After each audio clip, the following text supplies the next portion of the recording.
যারা জেনা করে তাদের বিচার হবে কিনা? অবশ্যই বিচার হবে। জেনা এমন একটি অপরাধ, যে অপরাধের সাজা আল্লাহ তাআলা দুনিয়াতে রেখেছেন। অবিবাহিত যদি হয় তাদের শাস্তি বেত্রাঘাত, বিবাহিত হলে তাদের শাস্তি মৃত্যুদণ্ড, রজম। কোরআনে কারিমে সুস্পষ্টভাবে আল্লাহ রাব্বুল আলামিন জেনার শাস্তি সম্পর্কে আলোকপাত করেছেন। আর আখেরাতে যদি কেউ জেনার শাস্তি করে তওবা ছাড়া, গুনাহ আল্লাহর কাছ থেকে মাপ নেওয়া ছাড়া যায়, তাহলে সেক্ষেত্রে তার শাস্তি কি হবে? প্রিয় নবী সাল্লাল্লাহু আলাইহি ওয়াসাল্লাম মেরাজে সেটি দেখে এসেছেন।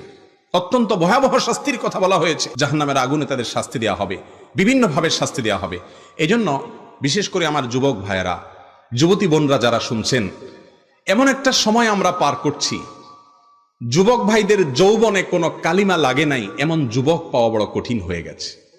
ভাইরা আমার, বৃদ্ধ বয়সে সিজদায় যাবেন, রুকুতে যাবেন, তাসবিহ তেলাওয়াত করবেন, আপনার চোখের সামনে ভাসবে আপনার যৌবনকালের সে সমস্ত ভ্রষ্টতা, নষ্টতা, নোংরামি, অসভ্যতা, অশ্লীলতা আর জেনা ব্যভিচারের দৃশ্যগুলো। ঠিক না বেঠিক? আপনি সিজদায় যাবেন, আপনার চোখের সামনে ভাসবে আপনার সেই ফেলে আসা দিনগুলোর অসভ্যতা এবং নোংরামিগুলো। অপরাধের অদৃশ্য দাহন আপনাকে জ্বালাতে থাকবে। যৌবনকাল ওয়ান টাইম চলে যাবে একভাবে। ভাইরা আমার, যদি এটাকে পবিত্র রাখতে পারেন, সংগ্রাম করতে পারেন শয়তানের বিরুদ্ধে, নিজের বিরুদ্ধে, ইনশাআল্লাহ বিইذনিল্লাহ আপনার এই যৌবনকালকে সারা জীবন আপনি এনজয় করে যাবেন।